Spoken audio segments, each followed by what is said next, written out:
Das ganz große Thema Heizstrahler, heute eine kleine Übersicht und jetzt geht es speziell mal um diesen Terrassenheizer namens Keops. Hier ist Thorsten Volz, grüß dich Thorsten. Hallo, herzlich willkommen. Ja, das ist ein Gas-Terrassenheizer. Ich gehe mal gerade ein Schrittchen zurück, dass man mal sieht, du bist rund 1,83 Meter groß, stehst neben einem Heizstrahler, der jetzt schon richtig warm macht und er ist noch nicht mal auf Vollgas im Moment. Das heißt, er läuft auf Sparflamme. Ja, der ist jetzt so bei 40% Leistung. Ich kann das gerne auch mal zeigen, wie wir den entsprechend hochfahren können. Er gibt insgesamt bei 100% Leistung, hat er einen Energiewert von 10 Kilowatt, die er braucht. 10 kW. Ja, hier schauen wir auf den Spickzettel, hier sieht man es, 10,5 Kilowatt. Ja, es macht richtig warm. Wir sind ja jetzt hier auch drin. Ja, das ist jetzt ein Heizgerät, wo ja viele Leute dann sagen, na ja, das ist ja richtig Energieverschwendung. Man bläst das in die Umwelt rein.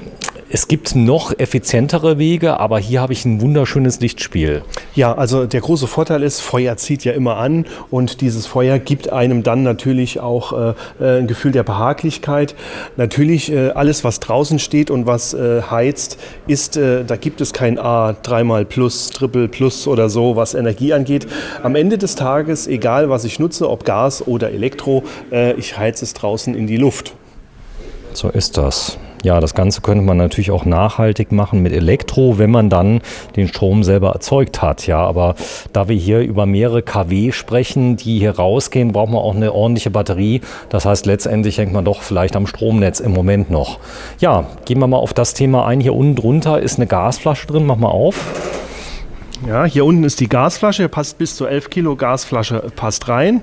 Und die ist jetzt hier noch gut voll entsprechend. Und hier ist mein Warte mal kurz, wenn du es mal gerade vorziehst, dann filme ich mal gerade das hier. Das ist so ähnlich wie beim Grill, oder? Ja, wie beim Grill oder wie man es vom Wohnwagen oder vom Wohnmobil kennt. Ganz normale, klassische 11 Kilo Eigentumsflasche. Natürlich, jede Flasche ist da möglich. Ja. Ich habe dann 50 Milliampere, wollte ich sagen, Millibar, die mir zur Verfügung stehen.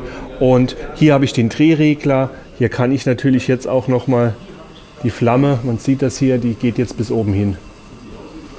Okay, das Ganze ist ungefährlich. Hier steht es aber nicht während Unwetter oder Regen in Betrieb nehmen. Denn ich sag mal, das hat ein gewisses Gewicht, das steht auch richtig toll, aber wenn natürlich Windstärke 12 kommt, dann könnte es gefährlich werden. Das ist richtig, in aller Regel bin ich so bei Orkan oder so nicht mehr draußen, sondern bin dann drin in der geborgenen Hütte. Ja. Ist aus Edelstahl. Ja. Das läuft gut, ihr habt es jetzt oft verkauft, das Gerät? Ja, also das Gerät ist im privaten wie auch im Gastronomiebereich sehr stark vertreten.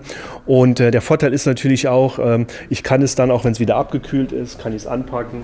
Und man sieht, hier hinten sind Räder dran, da kann ich ihn einfach wie eine Sackkarre in die Seite fahren. Ja. Da sind Räder mit dran, das machen wir jetzt mal nicht. Wir haben nämlich gerade eben noch angemacht. Ja, das wäre jetzt eine Möglichkeit, 499 €. Es gibt aber noch mehr Möglichkeiten. Es gibt zum Beispiel Elektroheizer. Ja, es gibt auch Elektroheizer als Standgeräte. Die haben wir jetzt quasi hier gegenüber. Kann ich gerne mal anwerfen. Da ist nämlich was Besonderes. Die strahlen nämlich eine klar definierte Wellenlänge ab. Welche Wellenlänge ist das? Ja, also man hat hier ganz wenig A-Strahlung, also man ist im Mittelwellenbereich B- und C-Strahlung unterwegs. Das heißt, man hat hier jetzt nicht die hohe Lichtquelle, so ein großes, grobes, rotes, grelles Licht. Und das ist halt für Bereiche, wo es nicht so windexponiert ist, optimal geeignet. Und als Vergleich bin ich hier halt bei 2900 Watt, also 2,9 kW unterwegs. Und wie du jetzt sicherlich merkst, kommt da jetzt direkt schon was an. Wahnsinn. Ja. Also es ist richtig toll, die Wärme. Also sehr intensiv, finde ich. Ja, also es ist behaglich, die Wärme. Durch diesen Mittelwellenbereich ist das fantastisch und ist als Ergänzung praktisch überall einsetzbar, wo eine Steckdose in der Nähe ist. Ja. Ja, da vorne, da sind so Röhren drin, das sind im Prinzip so Glühdrähte, nehme ich an. Ja. Die gehen auch immer defekt oder halten die ewig? Ja, also sie haben hier so um die 15.000 Betriebsstunden. 15.000? Ja, also dann werden sie etwas nachlassen an der Intensität, aber die gibt es als Ersatz wie eine Glühbirne auch. Und hier sind verschiedene Leuchtmittel verarbeitet. In dem Fall hier sind es Carbonfäden, die verarbeitet sind. Spaß nicht ganz billig. Der Hersteller heißt? Der Hersteller ist die Firma Extremeline. Habe ich auch hier, kann man das sehen. Das ist die Firma Extremeline. Und ich leg's mal hier, ich halte es mal so hin. Genau, das ist der Heat Tower, heißt der Carbon-Infrarotstrahl, macht ordentlich Dampf gerade, wenn ich hier davor bin, und kostet 999 €. Kann auch bestellt werden online oder ist es schwierig zu verschicken? Nein, ist gar kein Problem zu verschicken. Der Fuß ist demontiert bei dem Versand, also man macht den Fuß noch dran und das Ganze gibt es in der Stilwelt 24, unserem Shop, kann man das kriegen. Das ist gar kein Problem. So, es gibt aber nichts, was es nicht gibt, was man noch etwas teurer machen kann. Ja. Denn wenn man es noch schöner haben möchte, 2.290 € im Moment eine Aktion. Ihr habt der hier? Genau, das ist die Aktion, weil der hat hier auch einen soliden Fuß und ich mache den mal kurz aus, dann können wir den auch nochmal anmachen. Damit die Sicherung nicht gleich sich verabschiedet. Ja, aber besser ist das. Und der hat die gleiche Technik wie der andere? Der hat auch ein Carbon-Heizelement drin und der liegt jetzt, der hat etwas weniger Leistung. Ich muss gerade gucken, ich meine 2,8, also 100 Watt weniger. 2,8 kW.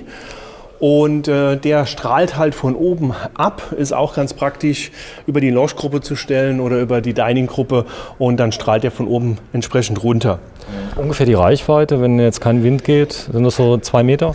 Ja, also man hat so einen Kegel in etwa, der bis 3 Meter geht, also 2 auf 3 Meter roundabout. Es kommt immer auf die Luft, Feuchte, Dichte und Druck an. Ja. Hast du schön gesagt. Ja, man kann auch 2 nehmen. Man kann auch 2 nehmen, ja, je nachdem. Das heißt, dann wären wir schon bei 4.000 und knapp 600 €. Das ist so, man kann die aber auch kombinieren. Das ist jetzt auch schon ein Designstrahler. Also ich kenne das von meinem Sohn, der hatte so kleine silberne Strahler überm Bettchen, die konnte man anmachen. Das ist eine ähnliche Technik? Ja, das ist dann sind Magnesiumstrahler, sind das in aller Regel, du meinst, wo der Wickeltisch und ja, so. Genau, ja, genau, ja. Oder für das Badezimmer zusätzlich nochmal. Weil das hat nur 79 € gekostet. Ja, das hat aber auch nicht den Wirkungsgrad. Und wir sind da auch bei ganz anderen Wattzahlen, also sind wir so bei 200 bis 400 Watt und haben im Kurzwellenbereich mehr A-Strahlung, sind also sehr, sehr, sehr hell dann in aller Regel. Ja, das kann sein. Also hier, man merkt so richtig, es kommt eine richtig mollige Wärme an, die natürlich draußen sich noch wieder ganz anders anfühlt, weil da ist es ja kälter und die geht direkt durch. Das heißt, du musst nicht lange warten, sondern das ist eine Heizstrahlung wie in der Wärmekabine, die ihr auch verkauft. Ja, ähnlich wie bei einer Wärmekabine, weil wir halt B- und C-Strahlung, die B- und C-Strahlung muss man sich so vorstellen, die erwärmt auch unsere Kleidung, wenn da ein Stuhl steht oder das Sofa, das wird mit erwärmt. Ja. Super, ja, es geht noch weiter. Mach den mal kurz aus, bitte. Denn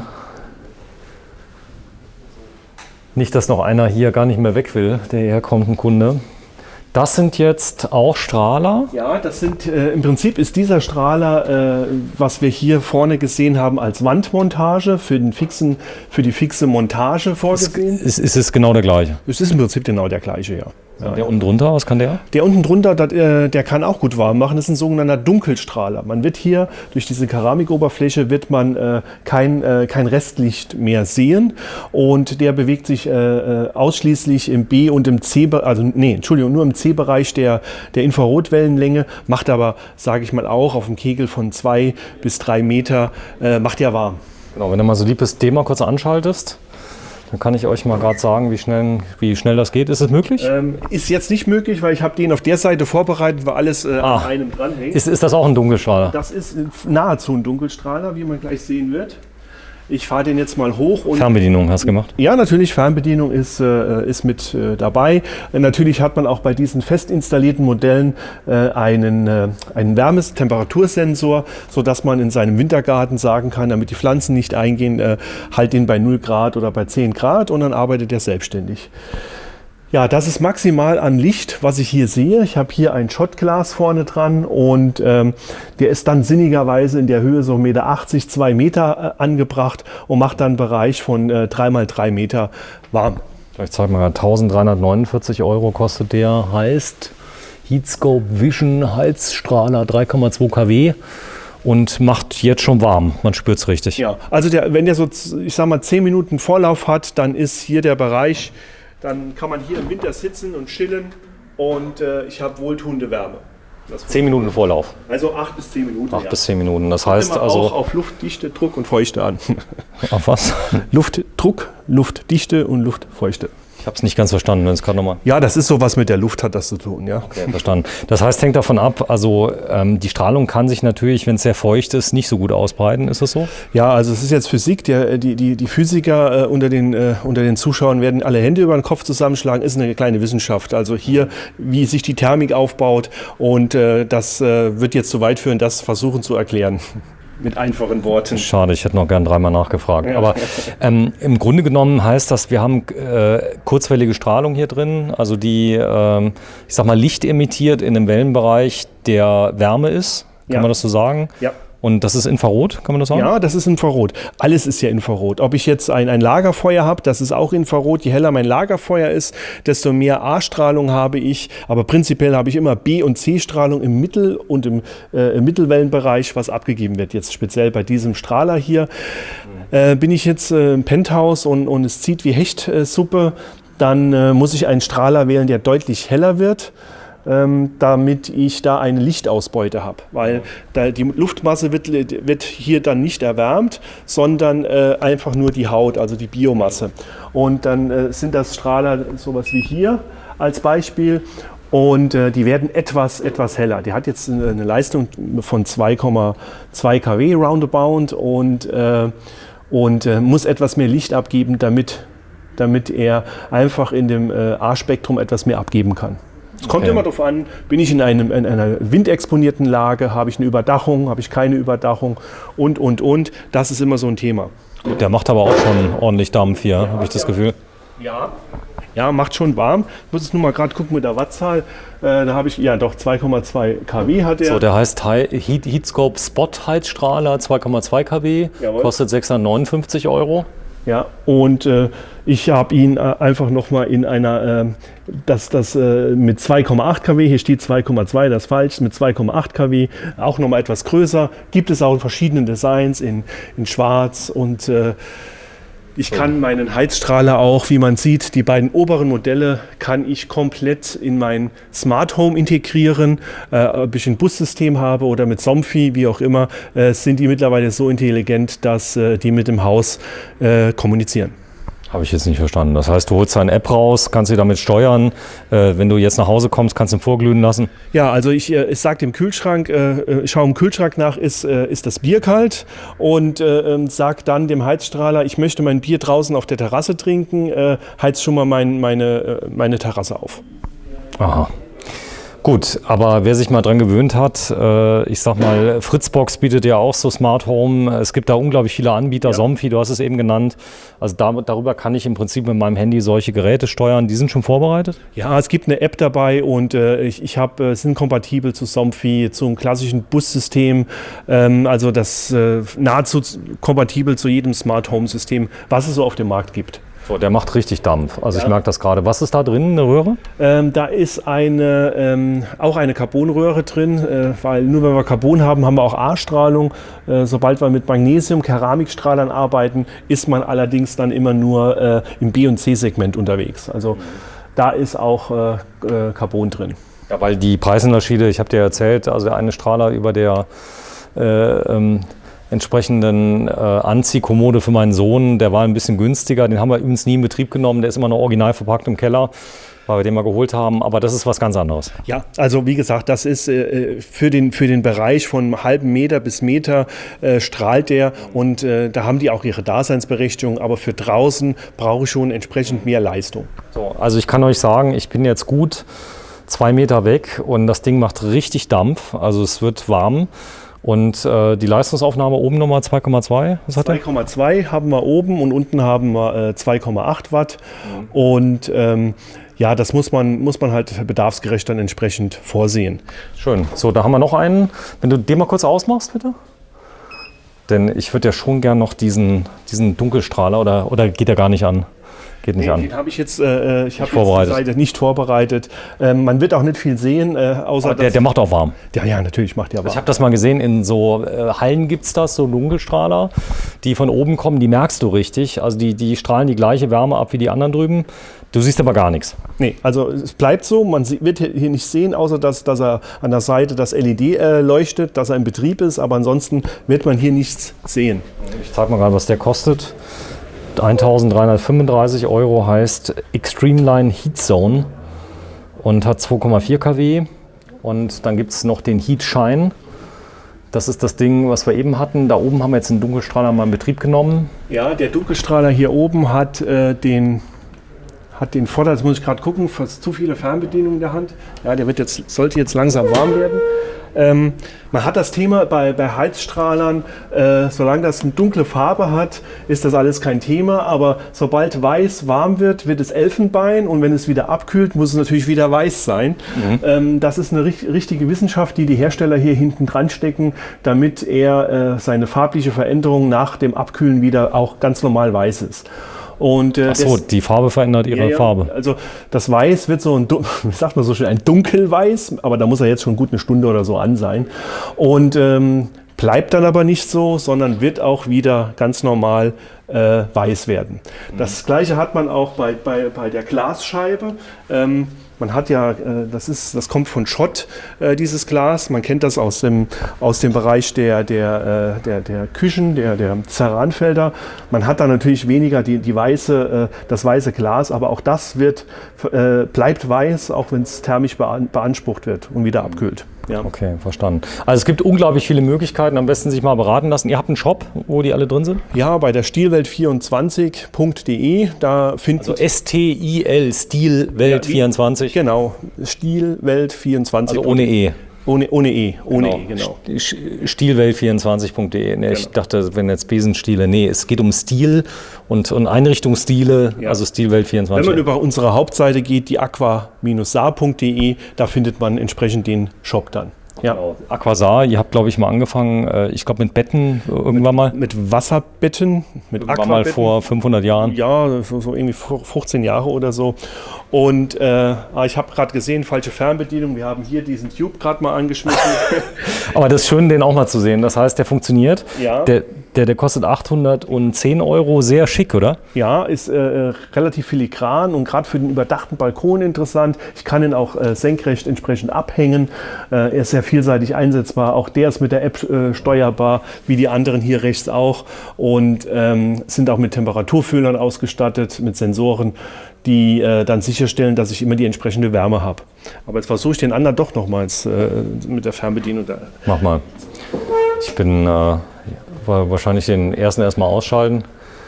Ja, das machen wir mal. Boah, ich bin total begeistert, wie viel Fernbedienung du... Ja, ich auch. Ich bin der auch Virtuose. Ich habe ja schon Probleme, wenn ich nur meinen Samsung-Fernseher steuern soll. Mit Netflix. Ja, was nicht. Kann sich nur noch um Stunden handeln, bis wir den... Ja, ich stand nämlich so eine Minute davor und dachte so, naja, dafür, dass er 799 € kostet, ist er nicht ganz so schnell. Wenn du es nicht hinkriegst, nicht so schlimm. Also außerdem, wir könnten ja einfach behaupten, er ist warm. Okay, er kommt. So, normalerweise hat man auch keine 10 Geräte übereinander. Das hier ist jetzt Showroom. Man hat sein Gerät und hat dann seine Fernbedienung und kennt das. Aber wenn man hier 10 Fernbedienungen, ich könnte es jetzt noch über die App steuern, dann verliert man dann manchmal als Berater so ein bisschen den Überblick, wo was hingehört. Ja. Sehr schön. Ja, wenn ich das kaufen möchte, ihr habt einmal einen Präsenzhandel, der ist hier in Saarlouis, das liegt im Saarland zwischen Luxemburg und Saarbrücken ungefähr in der Mitte, direkt an der Autobahn.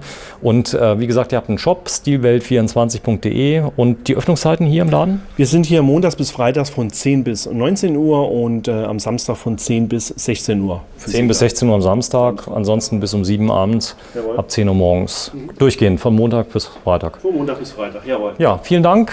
Kleines Special über Heizstrahler. Das ist nur eine kleine Auswahl. Es gibt noch viel mehr und all das kann man dann sehen. Vielleicht, Thorsten, wenn du mir den noch zeigst, den haben nämlich ziemlich viele Leute gesehen. Ist das auch einer? Das hier, das ist... Im weitesten Sinne. Ja, also es macht auch noch warm, aber hier geht es so ein bisschen um Ambiente, wie auch da hinten diese Tische, die geben auch entsprechend Feuer und natürlich auch Wärme ab. Ich kann das gerne mal, wenn ich eine Gasflasche drin habe, zufälligerweise, dann können wir es mal auf die Schnelle versuchen, ob ich ihn ankriege.